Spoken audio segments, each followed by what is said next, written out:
this is a story of a chicken, this one, and an egg, that one. And before I begin, I need to tell you that this chicken was given to me for my 33rd birthday by my husband, who is now my ex-husband. And yeah, hopefully at the end of our 12 minutes together, this will all make sense. I'm going to start with the egg. And I thought an egg is a good analogy for the section that we're talking about here because it's about genes and memes. And if you think about it, an egg is a pretty good analogy because an egg is a repository of genetic information, and it's also a pretty powerful symbol. So eggs contain half the chromosomes necessary for a new life. They contain the developing embryo, and in fact, so most animal species on the planet ultimately hatch from eggs. And it's for that reason that eggs are hugely symbolic throughout human culture. We see eggs in Babylonian history, in Roman history, in China, India, and of course, the early Christians. And while I was researching this, I found it quite interesting that there are many depictions of Mary Magdalene holding a red egg. And apparently there's an Eastern Orthodox legend that holds that she cooked eggs to take to the women who were waiting outside Christ's tomb. And when she got there on the third day and saw that he'd risen from the dead, the eggs turned red. And it's that association between eggs and Easter, the resurrection, which has led to this gigantic commercial diabetic coma that we all indulge in every March and April. And those, in fact, are my favorite Easter eggs. That's why I chose that picture. I buy a box every Easter, which is why I'm wearing black, because black is slimming. And yeah, that's the kind of association with eggs that we're accustomed to. But I wanted to talk about something else. Because eggs have taken on a new symbolism, thanks to Twitter.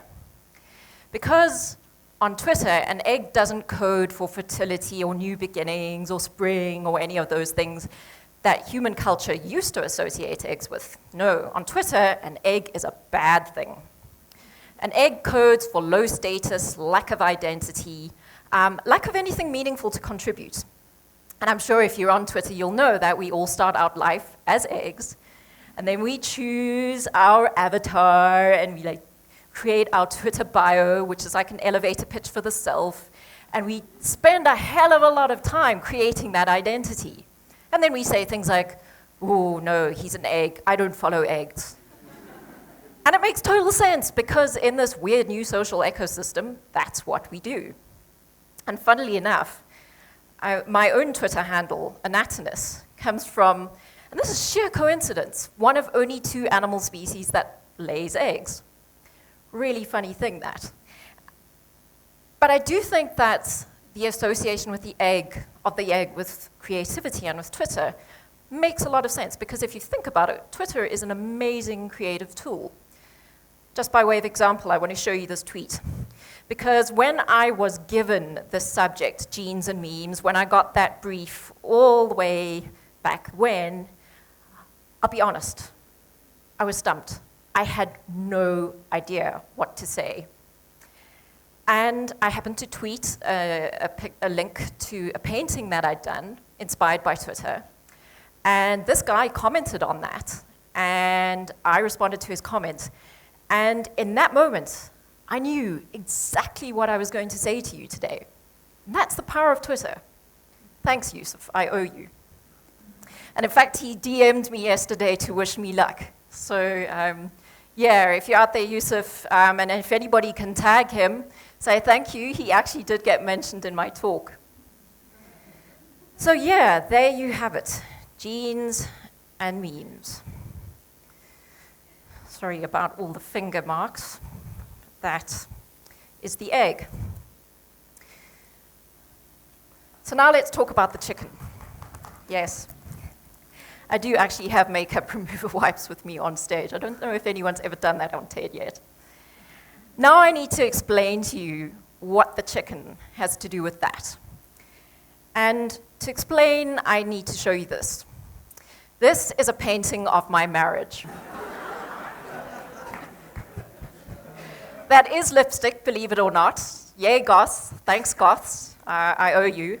Shout out to you guys. It's inspired by that scene in The Right Stuff, which influenced me a lot as a child. And the story there is that 4 years ago, in 2008, I lost my job. I was made redundant, and my husband said to me, "Hey, Sarah, let's use the recession to have a child." And I thought about it, and I thought, I'm going to be with you for the next 20 years. And a cold shiver ran down my spine. And I said, no. And yeah, that's what happened. So I stand before you. I'm divorced, childless, 38 years old. I'm turning 39 at the end of this month, which is incredibly depressing. And I've accepted I am never going to pass my genes on to another human being, which is possibly just as well. But nonetheless, here I am. No genes coming from here. However, memes are a different story, because here's something else that happened. Strangely enough, my husband and I created something completely unexpected. And it started 11 years ago. I had quit my job to finish my PhD. And anybody who's ever attempted a PhD knows that a PhD is 99.999% recurring procrastination. My ex-husband was overseas looking for work at the time, so I was sitting at home, no structure, no job, no nothing, going quietly loopy. And he left all this cardboard lying around the cottage. He was an architect. He used it to make architectural models. Very thick cardboard called triplex. It's very shiny. In fact, this is triplex. And somehow one thing led to another. I still don't know quite how it happened, but I started playing around with lipstick, and that led to stuff like this. And my ex got wind of this, and he phoned me from the UK and said, "Why are you painting feminist vagina art?" And I said, "I'm not painting feminist vagina art." Well, actually, this is a feminist painting. It's a painting of the Garden of Eden myth, and it's called Adam and Eve for very obvious reasons. But there are no vaginas there, as far as I'm aware. And I have, in fact, never painted a vagina, despite the presence of that. Yeah, moving swiftly on. So that is the story of how this mad thing started. And for a long time, it was just a hobby. The thing with lipstick is it's inherently limiting. And I felt very constrained by what you can do with it, because it only comes in certain colors. Red, pink, sometimes a little bit of orange, sometimes a little bit of brown. And so I was painting stuff like that. And for many years, that's all I did. I didn't innovate at all, until this happened.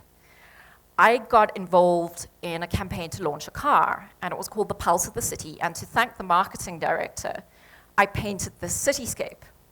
Now, cityscapes and lipstick don't naturally fit together at all. So it wouldn't have happened in a million years if it hadn't been for this. And this is, I guess, how innovation kind of happens, that you start something and something else happens and it leads to a new thing. And this led to this. And I call this panic because I literally painted this cityscape while having a panic attack.